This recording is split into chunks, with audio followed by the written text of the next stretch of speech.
Shalom, everyone, and good Erev Shabbat. How would you characterize the Jewish people? It's a loaded question, I know. Rabbi Yechiel Yaakov Weinberg notes that the Jewish people have had lots of labels, right? For existence, we're called the never-dying people. We are also called the Am HaSefer, the people of the book. But he proposes that the most authentic and descriptive title for us is Uma Alizah, the joyful nation, or the happy nation. Whether we are a happy nation or whether we are supposed to be a happy nation, Rabbi Weinberg's contention makes the statement in this week's Parsha about serving God with joy very, very challenging. We are told that we will be punished by having to serve our enemies because Tachat asher lo avadeta et Hashem Elokecha b'simcha uvetuv levav meirov kol. Because you would not serve the Lord your God in joy and gladness over the abundance of everything. What is this pasuk trying to teach us? What difference does it make about what attitude we have when performing the mitzvot? Isn't the Torah only concerned with what our actions are and not with our inner character? Is there really a requirement to serve God with love, with joy? The Rambam answers this question with an emphatic yes. In the laws of shofar, v'sukkah, and lulav, the laws dealing with shofar, the laws of shofar, the sukkah, and lulav, he writes, Hasimcha sheyismach adam ba'asiyat ha-mitzvah ube'avat ha'el shetziva behen avodah gidolahi. What beautiful words. The joy which a person derives from doing good deeds and from loving God, who has commanded us to practice them, is a supreme form of divine worship. V'chol hamonea atzmo mesimcha zo ra'ui lihipara mimenu. And he quotes our pasuk and says, anyone who does not serve God with joy deserves punishment. So how do we do it? How do we cultivate simcha shel mitzvah, joy in serving God? The Maggid Mishnah, an important commentary on the Rambam, explains that it's all about attitude. And as we may know, Rambam believed, and others believed, that we can alter and change our attitudes. We can master the way we feel. First, he notes that we mustn't look upon mitzvot as an obligation, something that we are forced to do.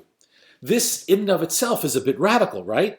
Of course the mitzvot are obligatory. Of course we're supposed to feel the tzivui Hashem, the commandment of God. Yet, this is not what should animate us.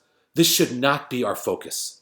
The joy we must experience from doing mitzvot, he says, comes from the recognition that we are doing good because it is good.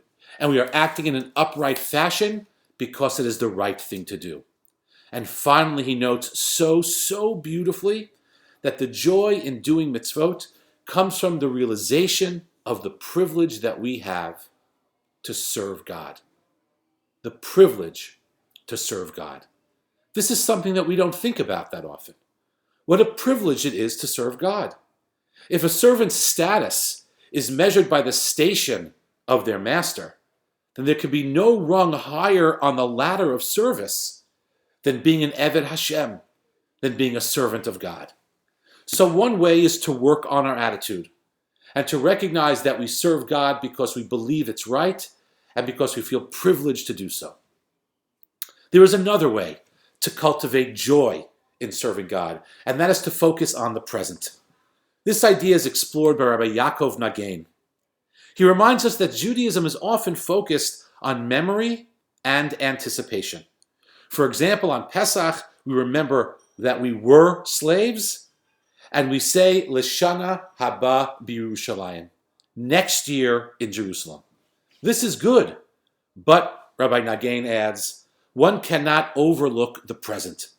The statement, everything will be okay, is not a blessing, not only because it denies the good that already exists in the present, but because it also negates the future good, Those who ignore the present in favor of future hope may not notice when all the good they yearn for comes to pass. The focus, Rav Nagain says, should be Zeh Hayom Asa Hashem, Nagila v'nismechavo. This is the day the Lord has made. Let us exalt and rejoice in it. While we usually recite this verse in reference to one of the special days on the Jewish calendar, whether it's Pesach, Shavuot, Rosh Hashanah, Yom Ha'atzmaut, Yom Yerushalayim, perhaps it should be taken to refer to every single day. Such an interpretation of the verse reflects the understanding that life itself, not necessarily what occurs in life, is a source for happiness. On the other hand, when we chase after reasons for joy, we lose the capacity to find happiness in life itself and enjoy what is already there. And that's the second way we work on serving God with joy. We focus on the moment.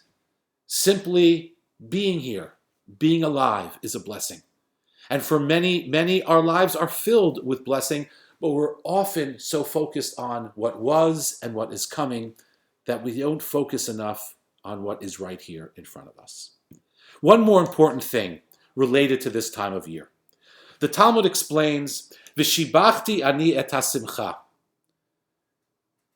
And I commended joy, it says in Kohelet.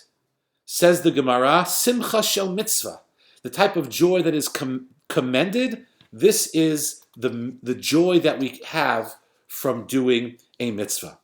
And then the Gemara says that this teaches us she'ein shchina shora lo mitoch atzvut, v'lo mitoch atzlut, v'lo mitoch schok, v'lo mitoch kalut rosh, v'lo mitoch sicha, v'lo mitoch devarim b'telim, ela mitoch devar simcha shel mitzvah. This means that the divine presence rests upon an individual, not in an atmosphere of sadness, nor from an atmosphere of laziness, or an atmosphere of laughter, or an atmosphere of frivolity, or an atmosphere of idle conversation, or from an atmosphere of idle chatter, but rather from a simcha shel mitzvah, the joy in a mitzvah. God is with us when we perform his mitzvot with simcha. The Talmud is actually telling us that God wishes to be close to those who serve him with joy. Well, if this is the season of wishing to get closer to God as we approach Rosh Hashanah and Yom Kippurim, it seems like cultivating joy as a means of achieving that goal is a good idea. In the essay that I mentioned, where Rabbi Weinberg talks about the Jewish people of being the Ummah Alizah, the joyful nation, he writes that if you really want to see joy in the Jewish people, peek into a family celebrating the holiday of Sukkot in their sukkah. And he paints a picture. There's a group of people sitting in a rickety hut, on folding chairs, on a table that could barely stand, and he says in freezing weather. And for us, we would just reinterpret that and talk about the very, very hot weather that we experience on Sukkot. So we have a family sitting in sometimes uncomfortable situation, yet when you peek into that sukkah, you see joy, smiles, hear laughter, hear songs, hear divrei Torah, hear family and friends sitting together, enjoying each other's company. That, he says, is the picture of joy of the Ummah Alizah, of the Jewish people. And he's correct. It is easy to find joy in the Sukkah on Sukkot. But Rav Aaron Lichtenstein takes it a step further and argues convincingly and teaches us that we could even find joy in tshuva, even on Yom Kippurim. And the process of tshuva is normally associated with a heaviness of heart, with a sadness, with a fear and an awe. But says Rav Lichtenstein, if that's all we feel, then we're missing something. And he writes as follows, can there be any greater source of joy than your opportunity to be a choser b'tshuva, a penitent, as well as actually being one? The sinner has access to an appointment with God. With all the sense of dependency, defilement, and failure, you are nevertheless a prisoner freeing himself from prison. Shall we not rejoice at the privilege afforded us? It's not only on Sukkot that Jews can find joy. It's even on Yom Kippurim, or this period of time, where we feel so privileged to have, in Rav Lichtenstein's beautiful words, an appointment with God. What a remarkable spiritual claim. It encompasses all of what we've said: the privilege of serving God and the appreciation of the moment we are in, by focusing on our relationship with God now and not allowing the past to keep us down. Let this be a Shabbat that for many reasons we declare, Zehayom asa Hashem, nagila v'nismecha bo. This is the day the Lord has made. Let us exult and rejoice in it. Shabbat Shalom.